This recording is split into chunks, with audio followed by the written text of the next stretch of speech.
Vamos agora falar de Jacó nos profetas. Profetas vai continuar explorando essa ambivalência e vai continuar a ser explorada também, vai se explorar também esse lado negativo, essa experiência ruim de Jacó antes de passar pelo Val de Jaboque. Nos profetas como um todo, apresentada ao povo como um exemplo negativo, refletindo seu próprio fracasso pecaminoso. Por outro lado, o patriarca escolhido por Deus e dotado das promessas de grandes bênçãos é para o profeta o protótipo do povo abençoado de Deus. Então, na verdade, os profetas, embora eles vão explorar um pouco mais essa questão do lado negativo, digamos assim, continua a questão da ambiguidade. Vamos, por exemplo, lembrar aquela expressão em Isaías, o bichinho de Jacó, ela pode ser tanto positiva quanto negativa. Mas eu quero aqui chamar a atenção de dois profetas, já que não temos como explorar todos os profetas. Primeiro, Oséias, porque fora de Gênesis é a mais larga análise que se tem de toda a história de Jacó. A inclusão e interpretação de Oséias da tradição de Jacó, como está lá no capítulo 12 do livro do profeta Oséias, é como uma referência acusatória às ofensas de Israel. Estou tirando aqui o verbete de Zobel, que ele faz todo esse comentário. Cita a etiologia da defraudação, já ligada ao nome Jacó, em Gênesis 27, 36. Etiologia é um relato acerca da origem de qualquer coisa. É um contraste com 25, 26, que faz uma outra explicação da origem do nome Jacó, apenas pelo fato de ele ter segurado o calcanhar do irmão logo no nascimento. Agora, o que Oséias faz? Ele associa esse significado de enganador de Jacó, associa ao povo do reino do norte, implicando que eles são os herdeiros diretos de Jacó no que diz respeito à astúcia e ao engano também.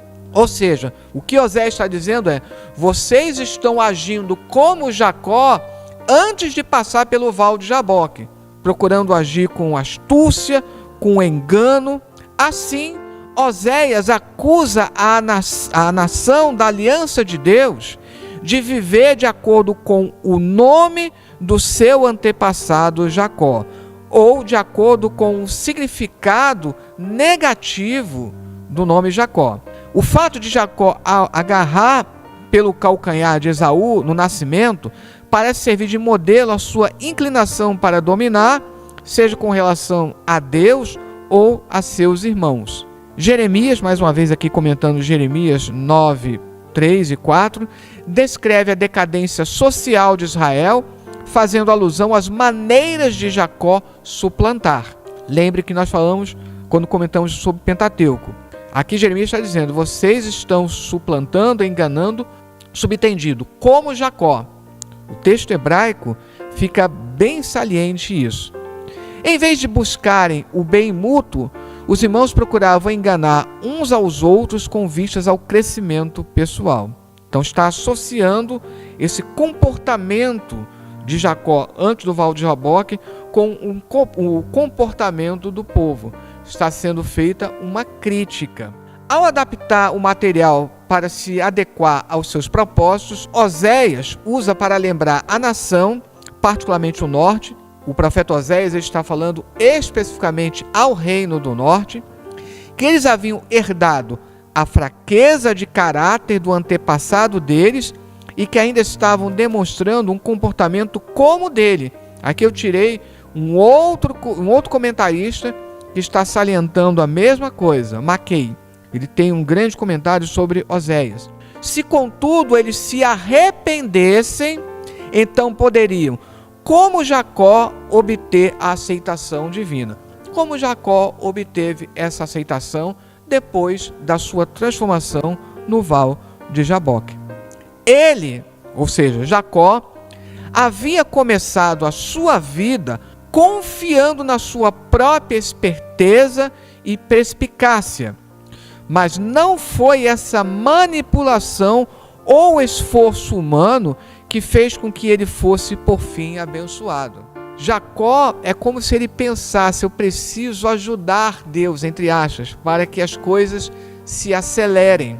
Já que Deus prometeu, então não custa nada eu dar, entre aspas, uma ajudinha. O problema é dois problemas. Primeiro, tudo tem que vir no tempo de Deus. E segundo, não pode ser da nossa maneira, mas sim da maneira como Deus requer. Ao contrário disso, a bênção veio pela iniciativa divina do Deus que o encontrou. Por isso que lá em Oséias 12:4 diz assim: achou a Deus. É bem interessante como Oséias coloca isso. Ali naquele momento é que Jacó achou a Deus. Lembra que lá em Gênesis ele colocou uma condicional: se Deus for comigo no caminho, se Deus me abençoar, me guardar, então o Senhor será o meu Deus. Então ele tem esse encontro em todos os sentidos aqui no Val de Jaboque. É uma verdadeira conversão que ele experimenta. Agora, não obstante, segundo Stuart, um outro comentarista, não há nenhuma indicação aqui de que Deus esteja descontente com o patriarca Jacó. O alvo, na verdade, é o povo, mas está usando como parâmetro todo aquele comportamento de Jacó anterior, lá no início. Embora o versículo use Jacó de forma ambígua, pode estar falando tanto do povo quanto do personagem, do patriarca, é o Jacó nacional, não o patriarca que está em julgamento. Então, ali há um julgamento, mas do povo, mas usando como parâmetro o que foi Jacó antes do seu encontro com Deus. Eu vou pegar agora Malaquias, é um trecho muito conhecido, lá Malaquias capítulo 3, do versículo 6 ao 12, que é mais conhecido pelo contexto do dízimo, mas tem uma polêmica aqui envolvendo o nome Jacó, porque começa afirmando que eu, o Senhor, eu, Adonai, não mudo, mas vós, filhos de Jacó, não cessam. É um versículo que não é muito fácil de traduzir, nós vamos perceber que a Almeida atualizada, ela muda um pouco, a corrigida também, mas ao pé da letra, o texto hebraico seria assim: eu, Adonai, eu, o Senhor, não mudo, mas vós, filhos de Jacó, não cessam. Não cessam o quê? De serem filhos de Jacó, ou seja, de imitarem Jacó nas suas atitudes antes do encontro lá de Gênesis 32. Isso fica claro com a raiz utilizada para roubar. Ali em Malaquias 3, quando diz: quem por acaso roubará o homem a Deus?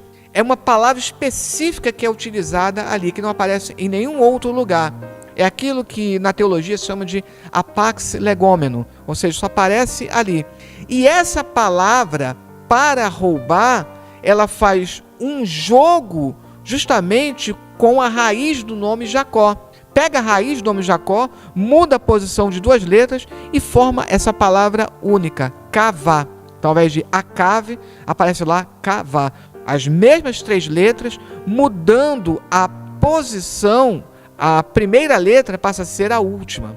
Por isso a Septuaginta, que é a tradução grega do Antigo Testamento, lê: e vós, filhos de Jacó, não vos abstiveste dos pecados de seus pais.